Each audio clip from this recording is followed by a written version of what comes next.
Hello there, everybody, and welcome back to Circling Seattle Sports on Converge Media. I am your host, as always, Charles Hamaker here today. Not in studio today because of some things out of our control. But, of course, the show goes on. Things continue. Our sports teams, man, if you've noticed with the accounts and the socials, we've been busy. We've been very busy, and it's just going to get busier from here as the spring rolls along. So, excited for that to continue on. Um, and for some of these different league events and these games and these preseasons to continue into regular season.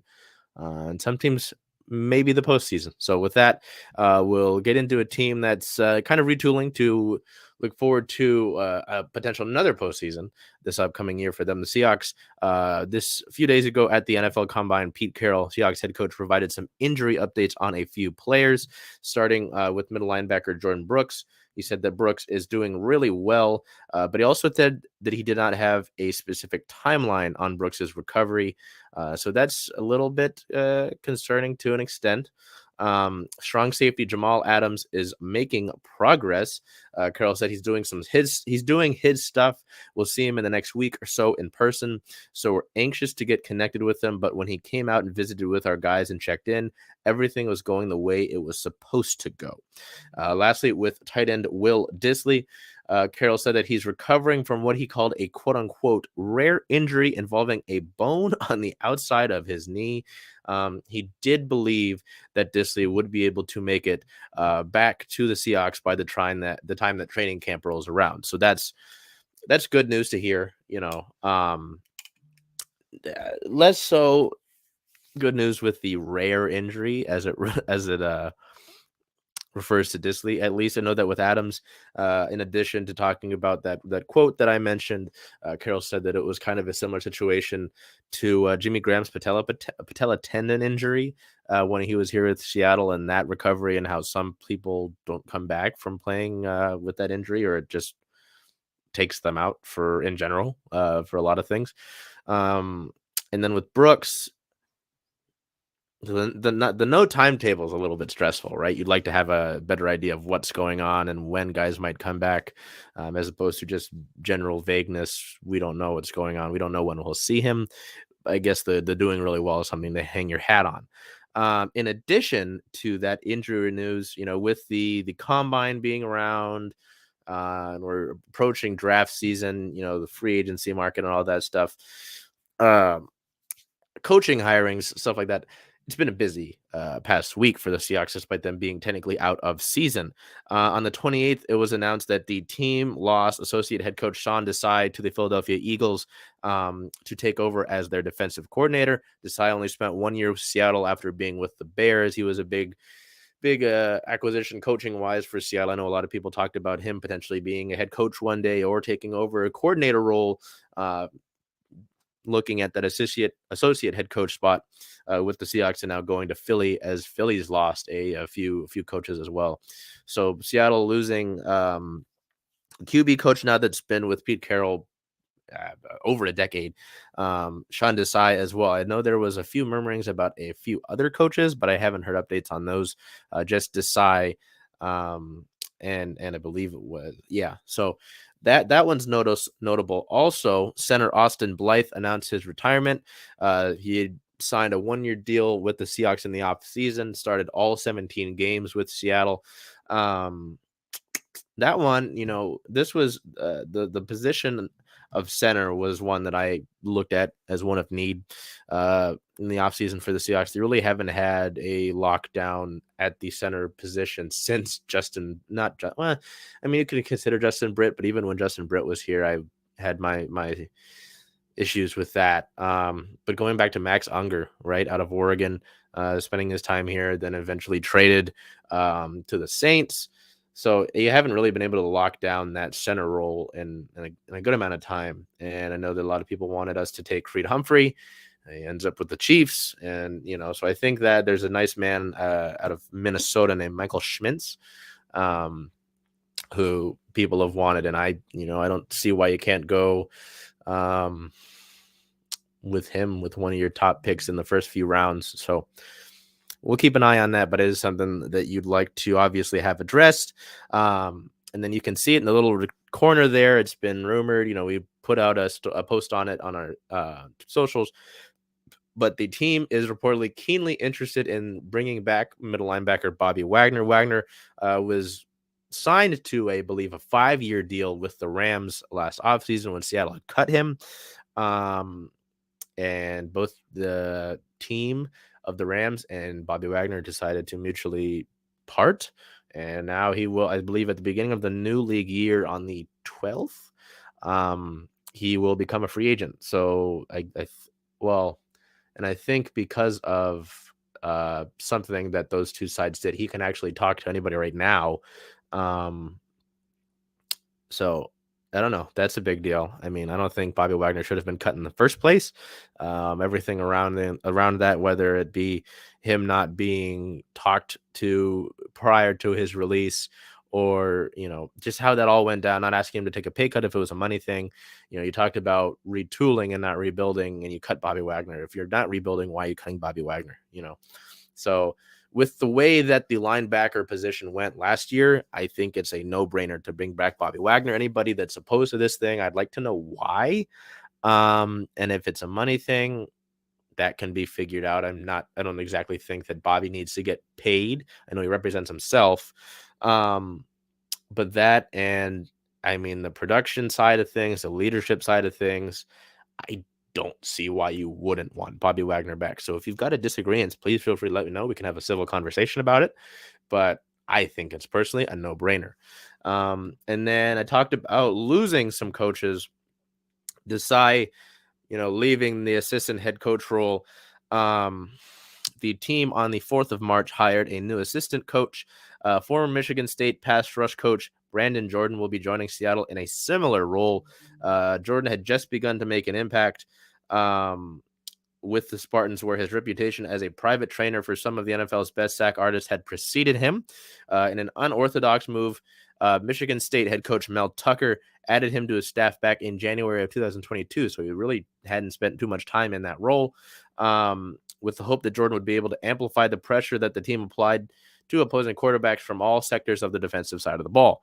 Tucker had also hoped that Jordan would help the Spartans make inroads on the recruiting trail after he had become known for tutoring stars like Von Miller, Jadeveon Clowney, TJ Watt, amongst a few others. So sounds like Jordan's got a nice little pass rush. Sorry, this thing with the focus here. I'm terrible at these things. That should help pass rush wise, with some of these guys. You got some of the younger pass rushers. Hopefully maybe get LJ Collier sparked. You got Boye Mafe.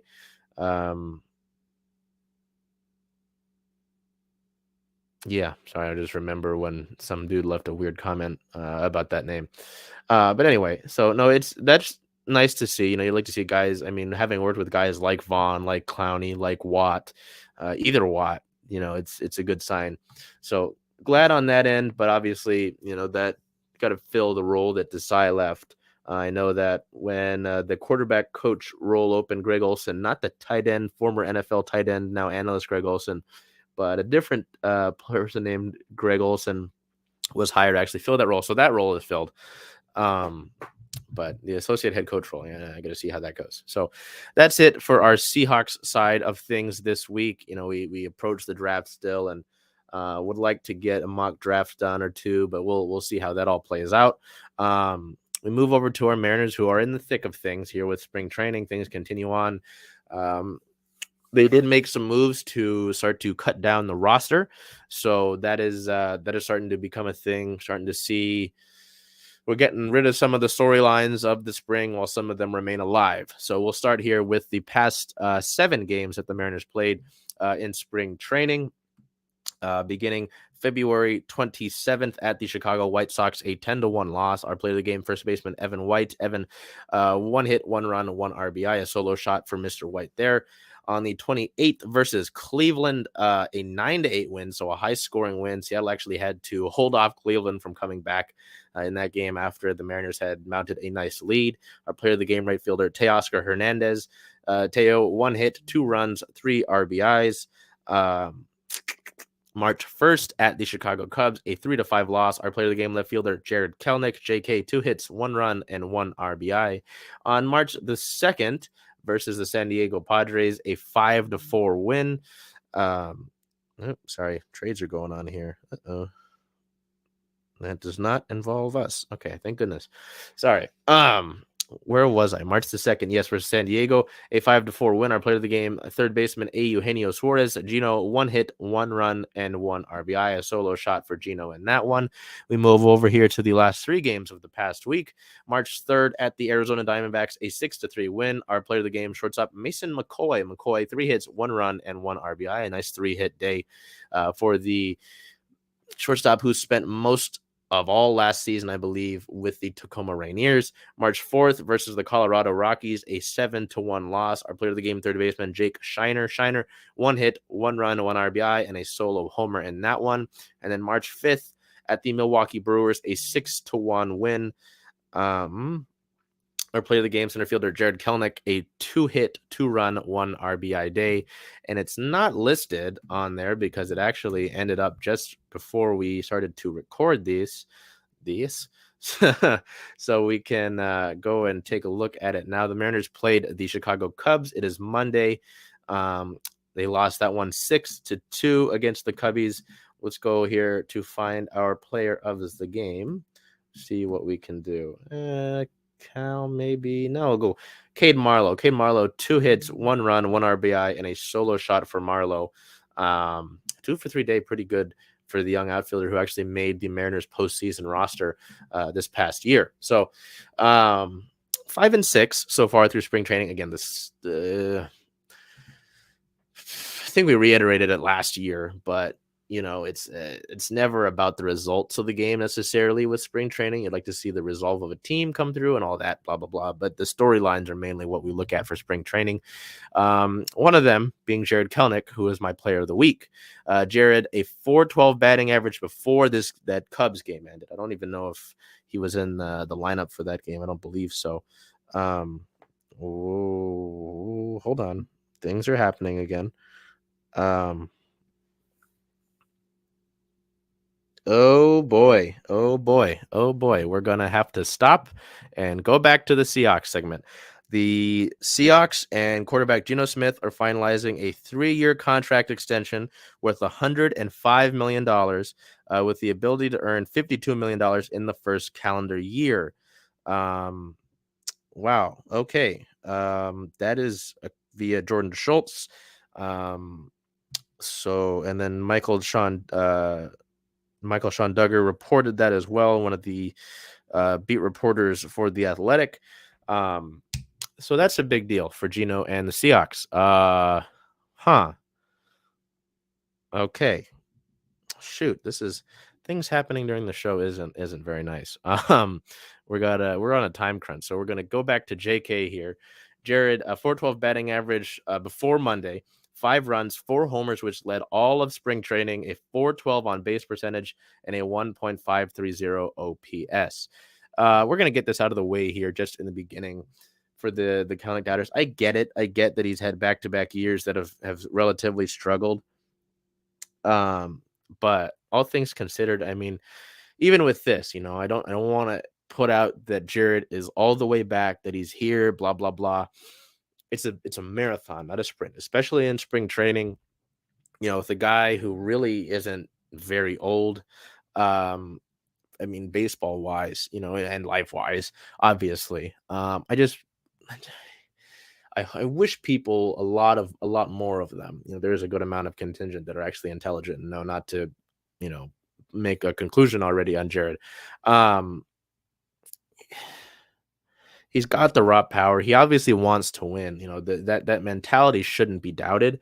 It's just about putting it together and probably taking his mind out of everything, right? I think that was something that Scott Service said at one point, was that to take his mind off of things and slow it down a little bit, So I continue to put my full trust in Jarred. I'm not going to say he's going to come out and have like an MVP type year, but I think he can be a solid contributor for the Mariners this year.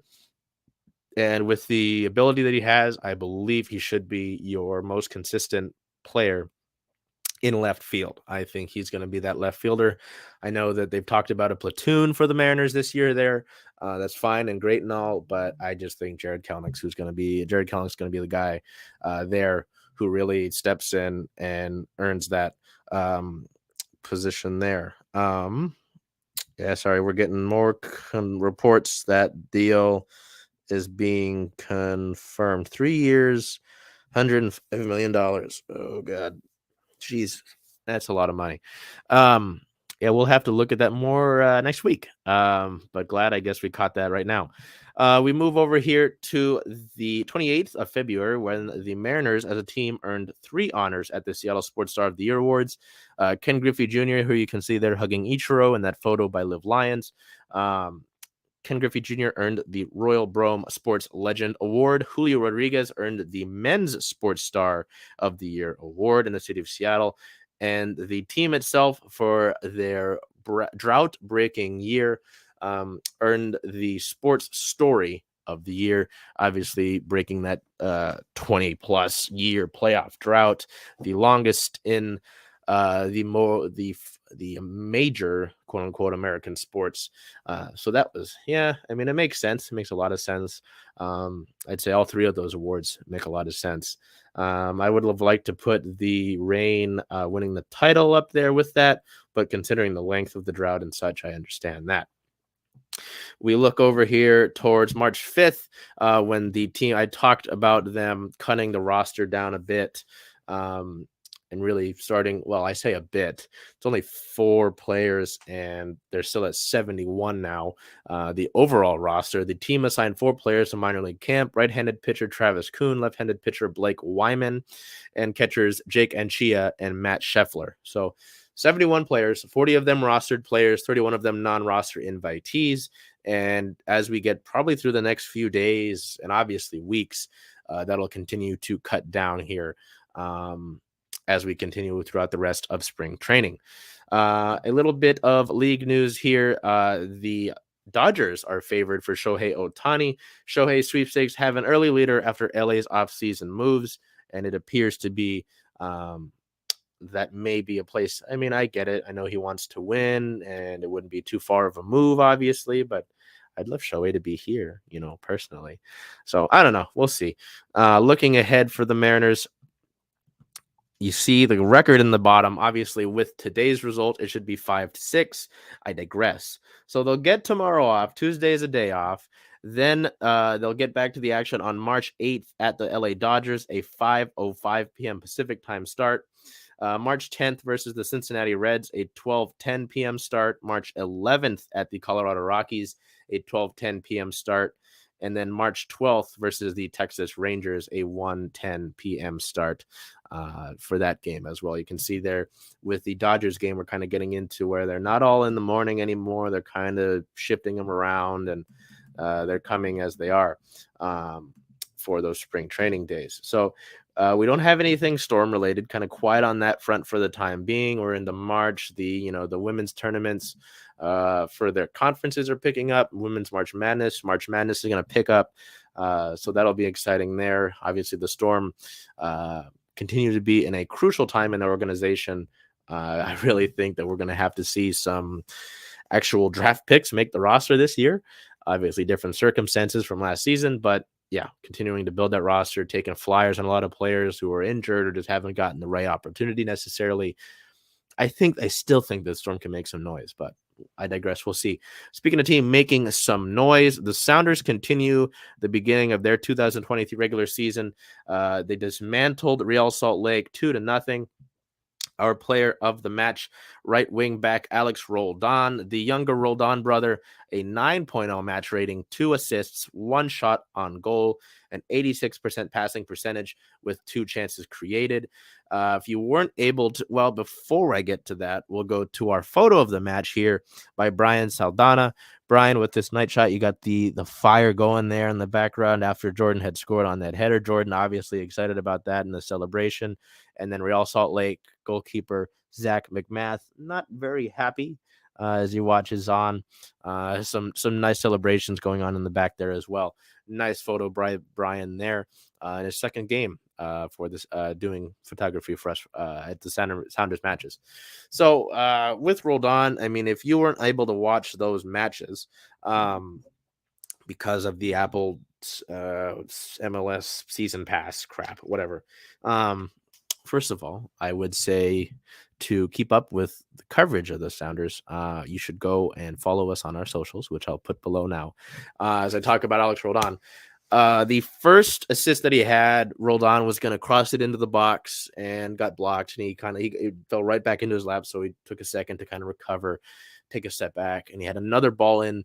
Perfect spinning ball right into Jordan Morris between two Real Salt Lake defenders, just out of the reach of McMath.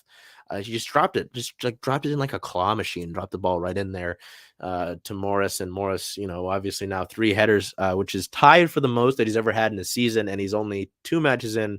And he had those 3 headers the last time in the 2016 season, and he did so in 34 matches. So he's probably going to beat that. Who knows?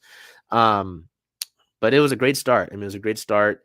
After the first 10 minutes, the Sounders and Real Salt Lake had a really sort of a feeling out period. And then everything from there was all Sounders, whether it was passing, whether it was just completely, I mean, outside of a few shots here and there that Real Salt Lake got, it's like I said, very few, like less than a handful. Seattle continues to look like what the MLS has gotten used to, and where the words insufferable come from when describing the Sounders because of how good they've played. Again, like I did in my articles and my write-ups, you want to hold your excitement to an extent, right? You don't want to just go full blown. Yet, obviously, with it being a long season, you're trying to figure out which teams are which. But the next few opponents that Seattle has in Cincinnati and LAFC especially are going to be big tests to see, all right, we've seen this prowess displayed. What does it really mean? Put that medal, touch that medal. So I had to keep my phone near me because we keep getting reports on things. Yep, that's the 3-year deal, 105 million kids confirmed. All right. So no, it's exciting to see, involvement all over. See Jordan Morris with 3 goals, Hebert with 2 now. So it's and Raul Ruidíaz has only played 2 minutes over the course of the 180 that the Sounders have played in regular season play so far, and Obed Vargas still has to be added to this roster at some point. So that's a perfect segue to talking about our sort of injury-related news on the 10th. Part of the 10th. We're going forward in time here on the 4th. Raul Ruidíaz played the final 10 minutes in that match. Smetcher said that he could play the full 90 next week, but he doesn't know if he will. Probably a cautionary thing there. And Obed Vargas was not available for selection against Real Salt Lake, but he wasn't listed as injured either. So it might be they're waning him back here. I believe the official injury designation for Vargas was a quad injury. So we look over to team-related notes here on the 28th. There's a rumor that the club is actively shopping center back Javier Arriaga around. There's been a robust market for his services, but Seattle is not in any imminent. They don't feel pressured to make that move happen sooner rather than later. And with the way that Jackson Reagan has been playing, it's just that move just continues to make sense if you're able to get something out of Arriaga there. He hasn't. I don't believe he played. He didn't play in the Real Salt Lake match, and I don't believe he played in the Colorado match. I could be wrong. I believe he might have been there. But he hasn't started in either of those first 2 matches is also a point. So something to note there with Arriaga, and that's a rumor, so I can't confirm anything. But also on the 28th, for his week 1 performance, Jordan Morris was named to the MLS team of the match day, which is just team of the week. I don't know why MLS renamed it. For his performance against Colorado, while teammates Christian Roldan and Nuhu earned spots on the bench, Morris had a 9.2 match rating, 2 goals, 3 total shots, 2 chances created in 85 minutes played. Roldan, an 8.4 match rating, 1 goal scored, 4 shots, 81% passing, 1 chance created in 71 minutes played. Nuhu, an 8.4 match rating as well, 76% passing, 4 out of 5 tackles won, 2 clearances, 2 interceptions, and 10 recoveries in 90 minutes played. On today, the 6th, Alex Roldan was named to the MLS Team of the Match Day for Week 2. We went over his stats when we talked about the Real Salt Lake win, while teammate Jordan Morris earned a spot on the bench. So we talked about that. Also today, there's a report that the club has signed defender Nuhu to an extension. The outside back reportedly now has a deal that runs through at least 2026. Nuhu was in the final year of the guaranteed portion of his contract, but had an option for the year of 2024. There will probably be a decent raise for the outside wingback from Cameroon, considering that he was scheduled to make $300,000 this year from the Sounders. So that is something to note there. Again, that hasn't been reported by the club yet, but that's what we've been told. So that is that for our Sounders. They are 2-0-0, 2 wins, no losses, no draws on the season. They are first atop the league and atop the Supporter Shield standing because of their goal differential, and they're atop the Western Conference. Their next matchup against an FC Cincinnati team that is 1 win and 1 draw on the season, that is at FC Cincinnati with a start time of 4:30 p.m. Pacific on March 11th, which is a busy day for Seattle sports. I digress, but that'll be a good matchup.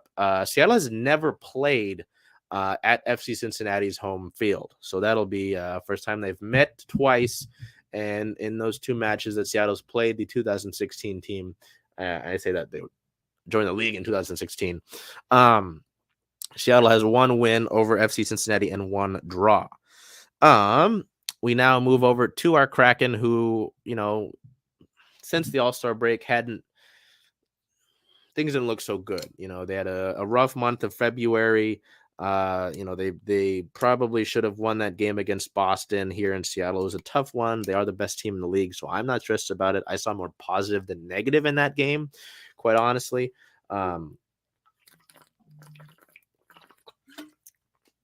But anyway, they went on a 4-game road trip that, it wasn't a walk in the park, but it wasn't exactly just an easy thing to do. Oh, pretty cool. Sorry, this is tough when you got 8 teams to worry about. There's all this news going around. 4-game road trip, and they went 4-0 over the course of that 4-game road trip. So we'll look at it here. On February 28th at the St. Louis Blues, a 5-3 win in St. Louis. Our first player of the game forward, Morgan Geekie, 2 goals, 2 points, 1 plus-minus, 2 shots, and 2 blocks. His first multi-goal game as a Kraken. And then our second player of the game forward, Eli Tolvanen, 3 assists, 3 points, 3 plus-minus, 1 shot, 1 hit, 2 blocks. A real stat stuffer game there for Eel. 3 assists, that's a big deal. And a 3 plus-minus too, to maintain that value while you're on the ice. It was also Vince Dunn's 400th career game in the NHL, fitting to do so against his former team in St. Louis. March 2nd at the Detroit Red Wings, the first game of a back-to-back. The Kraken won that one 5-4 in overtime. That was a tough game considering that Seattle really looked like the better team by far, and they just effectively left the door open for Detroit to come back. Our player of the game forward, Jared McCann. 2 goals, 1 assist, 3 points, a 3 plus-minus, 5 shots, and 1 takeaway. A nice 2-goal performance there from McCann as Oliver Bjorkstrand gets the game-winning goal in overtime. On March 3rd, in the second game of that back-to-back, when they played the Columbus Blue Jackets. What is all this? There's so much stuff going on. A 4-2 win. Our player of the game forward, Alex Wenberg, 1 goal, 1 assist, 2 points, a 2 plus-minus, 1 shot, 2 hits, and 1 takeaway for the Kraken there. Brandon Tanev getting the late empty net goal to put that one away. Also, Jared McCann becomes the team's first 30-goal scorer ever in franchise history in that win over Columbus. And then March 5th at the Colorado Avalanche. This one was a tough one going into the final period. It seemed like the Kraken were not going to be able to pull this one through. But late into that one, I believe around 3 minutes left, Brandon Tanev gets the tying goal. And then in overtime, Yanni Gourde gets the game winner. Seattle wins that one 3-2 in overtime. Our player of the game forward, Jaden Schwartz, 2 assists, 2 points, a 1+-, 1 hit, and 1 takeaway. This was, well, before I get to talking about that road trip, we'll go to our player of the week here. I thought it was obvious considering the achievement that I mentioned. My player of the week is for Jared McCann. Canner, 4 goals, 2 assists, 6 points, a 6+-, 17 shots, 1 hit, and 2 blocks over the course of those 4 games. And he becomes the first player in Kraken history to score 30 goals in one season. And obviously that's counting. So a nice season already mounting for Jared McCann there. Please do note that Jared signed a 5-year extension last year. So Canada already really becoming a team legend in every sense. So a pretty solid week for the Kraken. As a 4-game sweep. I believe it was, I think Allison Lukine said it was the third or fourth road trip that they've swept. I want to say 4th. I want to go with the optimistic side and say 4th. But this was a good road trip. Obviously, you look at St. Louis. You look at these teams. Detroit has seen a surge in recent weeks. St. Louis traded some. Obviously, Ryan O'Reilly getting traded. St. Louis has struggled a bit. Columbus, they're doing what they can out there in Columbus. And Colorado is a team that also, after stumbling a little bit in the beginning of the season, dealing with a lot of injuries. And I believe they're still dealing with injury. Colorado it really made it tough for Seattle, and they beat Seattle in Seattle in February, I believe. I think it was January, actually. Yeah, I think it was January. So point being, it wasn't an easy road trip, right? And so Seattle, considering the race that they're in the Pacific Division, considering how critically important every single point is from them now, with I believe 18 games left in the regular season, it's going to be a ride. It's going to be a really tight ride. And they stayed put at the deadline, and that's what I wanted to talk about here. Is some crapshoot podcast. Well, we'll go over the rumors first. There were rumors that the team was interested in Anaheim Ducks defenseman John Klingberg, as well as Philadelphia's James Van Riemsdyk. Seattle did not make any moves. There was nothing that leaked out over the deadline. Seattle stayed put. And Ron Francis, in his press conference with the media immediately following the deadline ending, basically reiterated that, we're happy with this group. We think they've earned the chance to compete for the playoffs as a singular unit and not mess up any of that. And they're going to let them do that. And, just considering everything, I know he mentioned, he was like, oh, well, we added Megna, we added Burkowski in the summer, and talked about the summer. And, I still excuse me. Yeah, I still think that you can add a defenseman. That's probably going to be in the offseason to push one of the few guys out in those top 3 deep pairings, or maybe it's someone that's in Coachella Valley right now.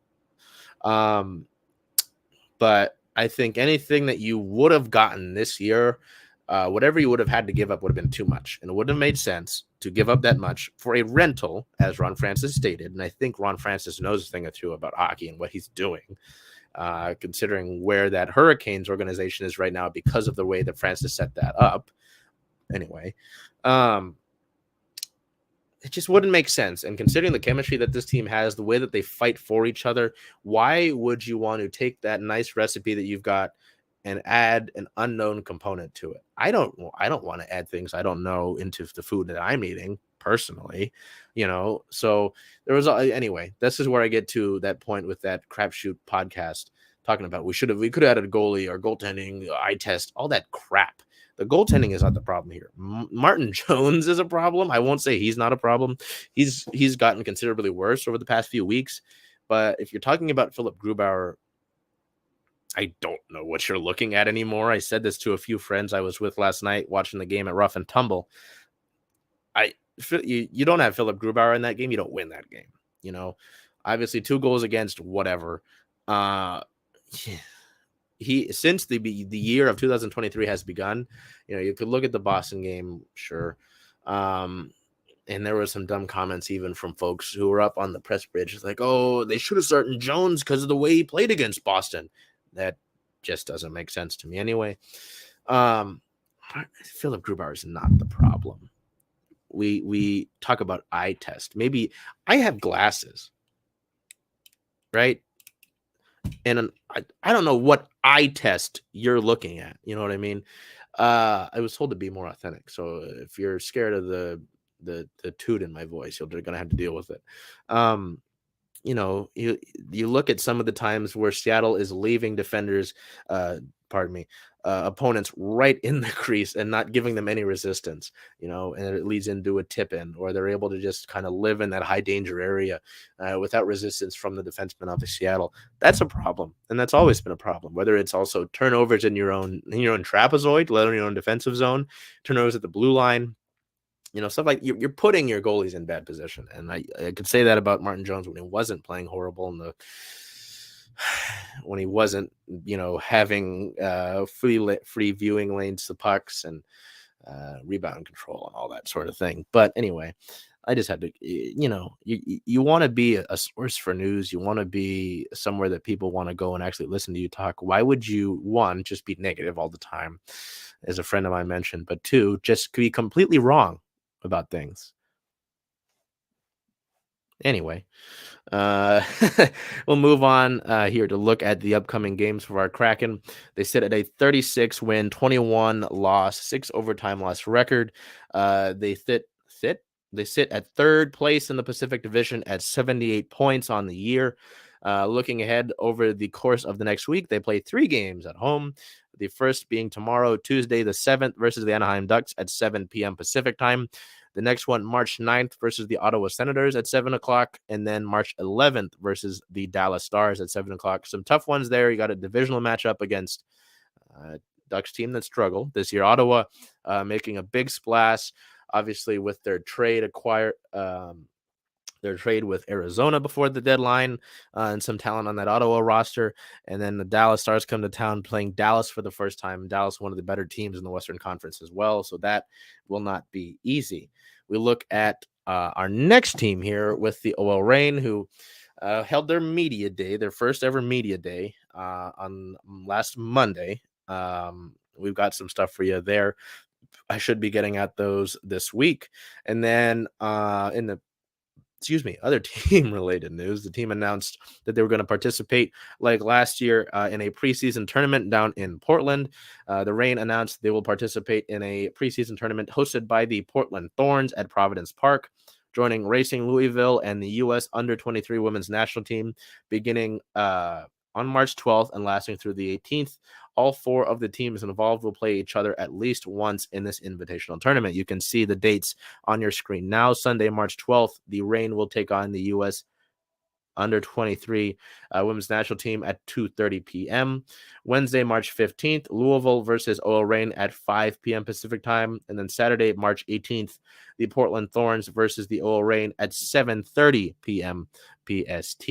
So we'll remind you when those games take place. Unfortunately, they will not be streamed, so there won't be a feed on there unless someone else, some other media, goes down to cover it down in Portland. But outside of that, we will not have any.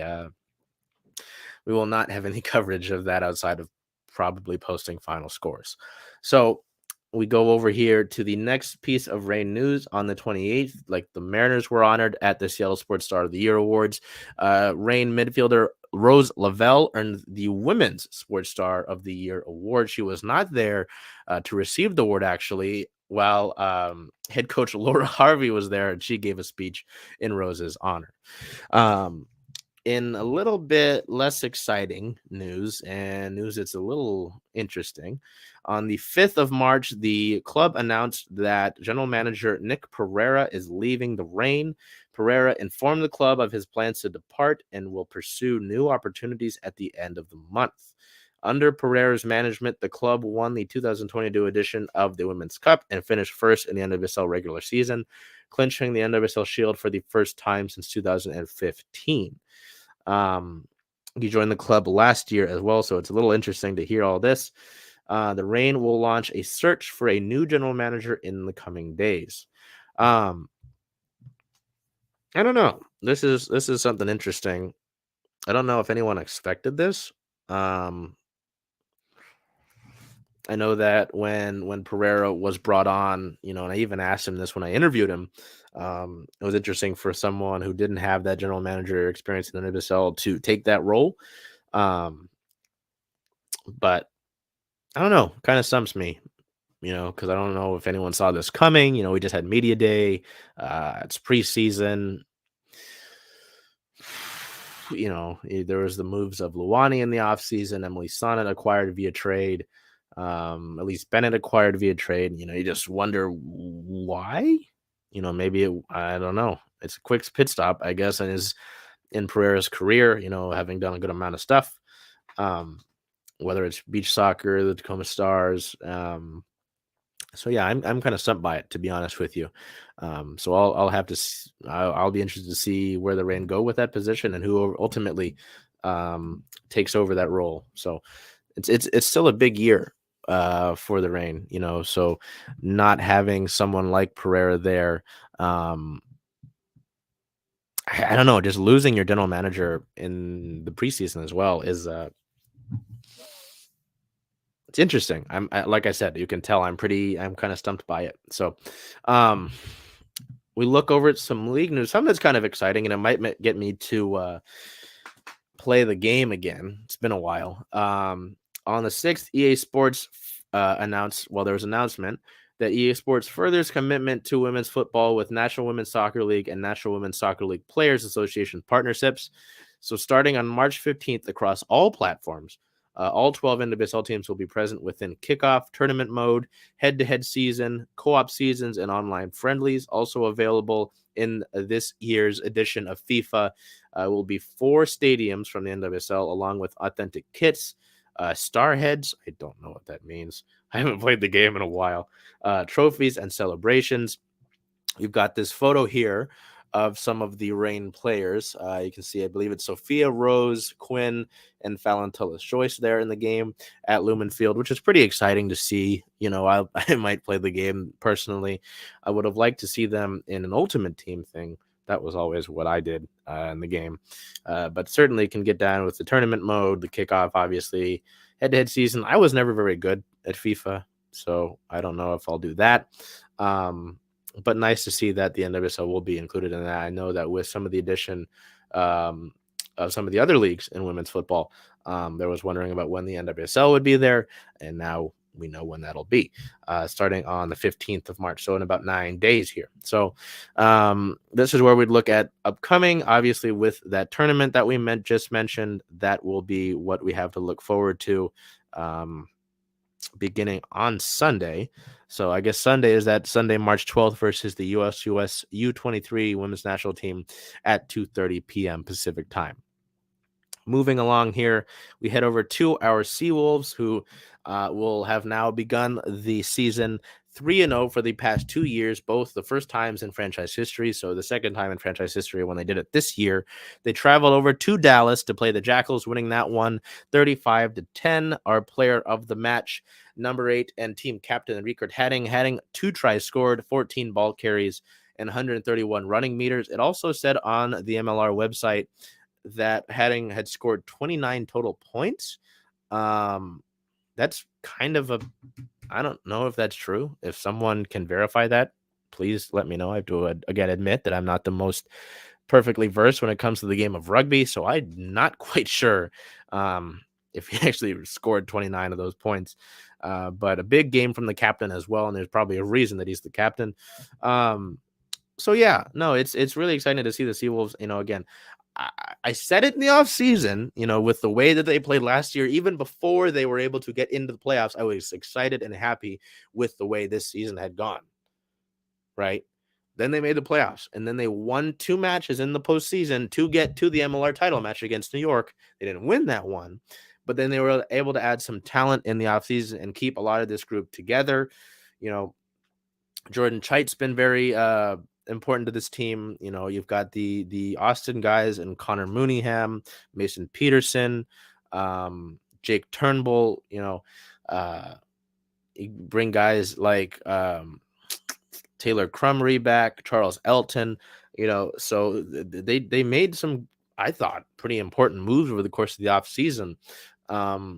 And they're putting things together. I'm not saying that this team is perfect yet. They're not quite steamrolling teams, but they'll have a good contest this next week here at Starfire. So something to keep note of. But again, I'm not surprised. It's a good thing. This is a good thing. And some of us, I'm not going to say I saw this coming, but it makes a lot of sense that this is happening. So continuing with Seawolves news, on the 28th, 4 players were named to the MLR first 15 players for the top performers of week 2. Rhino Herbst, Rickard Hadding, JP Smith, and Jordan Chait. You can see Rhino Herbst there with teammate Ben Landry.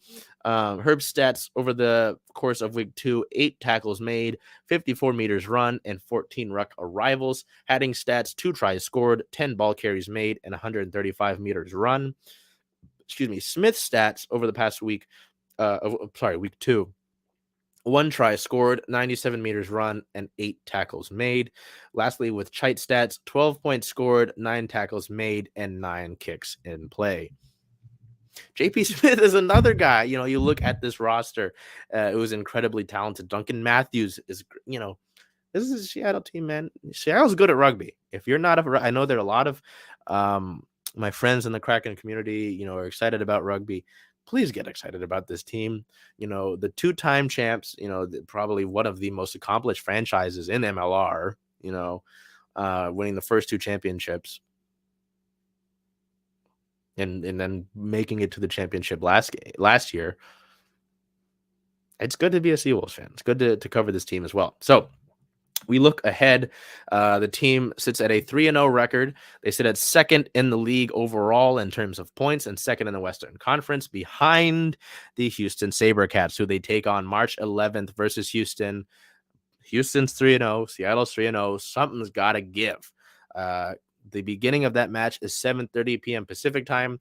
That match, it says it's on Root Sports regionally, but I don't know if that's true, considering there's a Kraken game that day, I believe I said. I mean, look back. Yeah, there's a Kraken game that day, so I'm not sure. That might be on like Root Sports Plus, but I know a very helpful tool to watch these Seawolves games. If you go to, this is all the URL, therugbynetwork.com. They are great for that, and somewhere you can watch, I think, most all of the Seawolves matches during the course of the season. So we head over here now to wrap up with our SeaDragons. Oh, wait. Before we get to our SeaDragons, at those Seattle Sports Star of the Year Awards, I had the great opportunity to speak with 2 Seawolves players. Oopsie, it took those away from me. I'll have to get them back. I had the opportunity to speak with hooker Alex Glover and wing Martin Yesefo. So we will get those back in here. Let me go and grab the Martin clip. I apologize. These were in here when we were loading things up, and then now I'm looking here and they're not there. So we'll start with our guy Alex here, and then we'll go to Martin. Seawolves player Alex Glover. Alex, excited to have you here. I know there's a lot of fanfare going on. What's the night been like for you so far? This is my first time here. Martin Yosefo took me. Shout out to him. He's been doing, good job. He has to present. I'm coming as a +1, but a lot of sports people, I seen KJ Wright, I was almost about to be a fanboy, trying to get a picture and everything like that. But I just said what's up. Everybody's pretty cool. A lot of stuff, hasn't started yet, but very, very formal. That's what I just said. So for those who maybe haven't come out to Starfire, like we've been talking about, right, haven't come out to a Seawolves game, don't even really watch rugby, what would your best pitch be to get them to come out to one of the matches this season? Really, it's just one thing that I noticed, because I'm from the Bay Area, I'm from California, one thing I noticed is sports fans come to a lot of stuff, a lot of matches, a lot of games, whether it's soccer, basketball, baseball, it's something else, in the winter/spring, and even now in the summer that you can come out, bring your family, nice, easy sport, you can talk to the players after, and just something that's growing in America in general.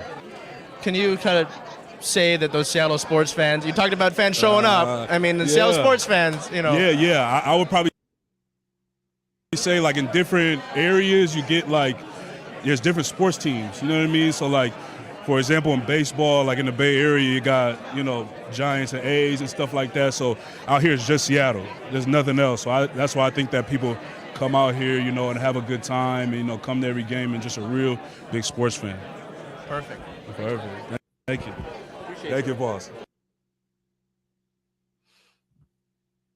So there was Alex, and now we'll go over to our guy Martin Yosefo, obviously Seattle Seawolves, but also Team USA Rugby as well. We're here with Seawolves star Martin Yosefo. Martin, I know you brought Alex to this event, and you're presenting an award. What's tonight been like for you? Obviously, you got more to do later in the night, but can you just describe this sort of event with all these talented individuals here in this one spot? Yeah, it's been really fun. I was just telling one of your cameramen, this is my second year here in this event. So just finally getting to know some people here. Just been familiar with the event and seeing some familiar faces has been really fun. Just catching up and just having a time off from training and competing and just like enjoy the time together. Oh yeah. Is there a certain athlete around here? You mentioned the Sonics. I know we've got a few notable names from those teams. Anybody that you might be looking to bump elbows with or interact with, say hi to around any of the talented individuals here? Last year, I know I met Tyler from the Seahawks last year, so that was pretty cool. The one that was really excited to meet and was like all in shock for was the Kenyan, I believe. I hope I'm not mistaken, but like she was the 12 or maybe she was a teenager. She was in the hockey team. She was the first black. Oh yes, with women's pro hockey. Yeah, yes, yeah, I know what you're talking about. I can't remember. Yeah, I'm sorry, but like So I was really excited to meet her. I took a picture with her. Mom got in the way and told her you have to ask me for permission. So and I did. I don't know. I was just like super excited to meet her. But that whole experience last year with her was awesome, and I hope she's doing great. And I'm looking forward to meeting her again, and hopefully some other Seattle athletes. So obviously, like I said, we've got a good amount of sports teams. What can you say about the fans in the city and the way that they support their teams? Whether it's at Starfire supporting you guys, you mentioned the Mariners and the soccer teams. What can you say about Seattle sports fans? Oh, it's nothing like it. I just moved from San Diego just last year, and I've noticed how the support is around every professional athlete. They introduce each other and they go to each other's games. I know a few Seahawks guys came to our games, and we've been to their football games, and just all the camaraderie around it. It's just so special. Everyone's it's a big family, and it makes you feel welcome and just fun to be around. Thank you, Mark. Oh, hello.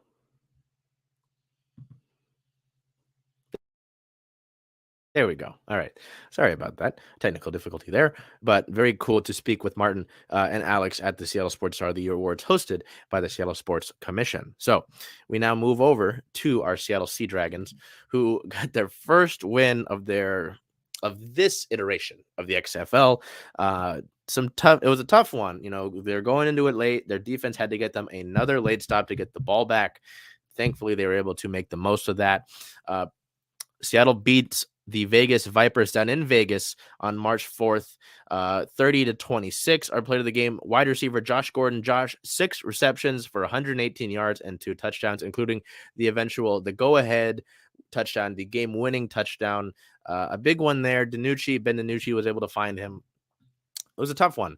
I mentioned this was a game that was pretty level throughout the majority of the game itself. I know they were trading blows. It wasn't like someone got out to a lead, but Seattle had to get the ball back late, I believe around the 2-minute mark. They were able to do that. Josh Gordon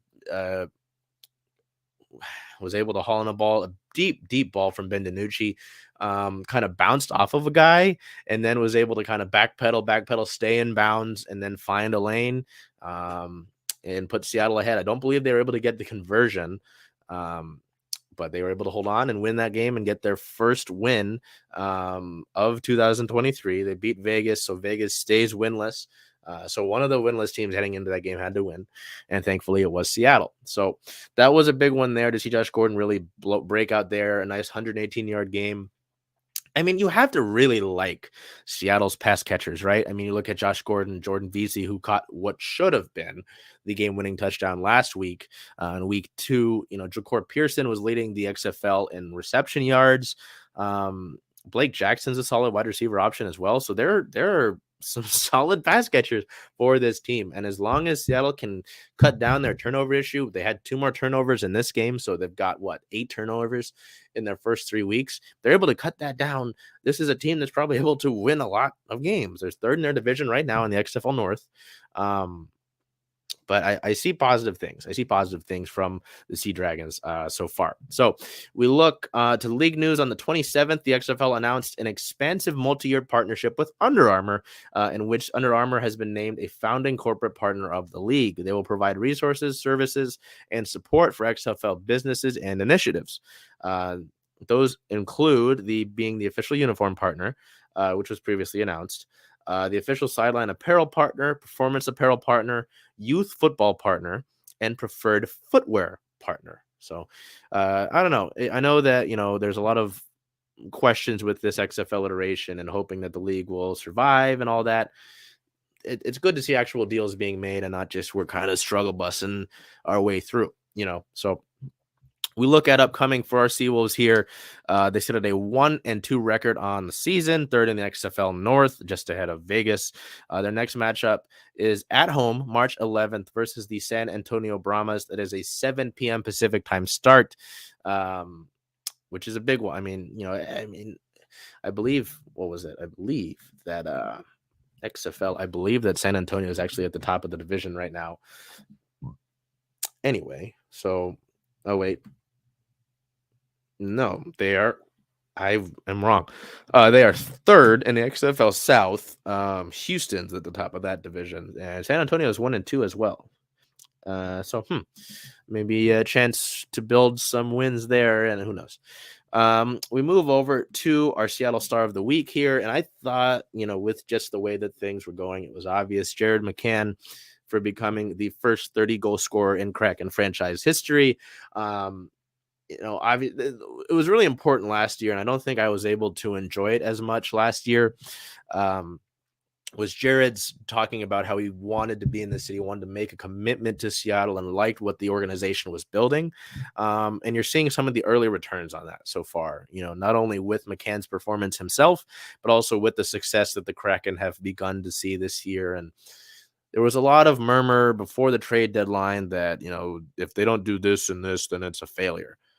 I think this season is already a success, and it's only going to get better for this franchise. It should only get better for this organization. So with that, that is now technically the first week of the month of March. I say it every month, and throughout the course of every month that things are flying. But man, it really is. We're really starting to inch our way, and I wouldn't even say inch. We're starting to leap and bound towards the season of spring, which will be a big one for us here at Circling Seattle Sports. So make sure that you check out all that we're doing with whether it's Converge Media, our YouTube channel, and the shorts that we're posting on there, our social medias.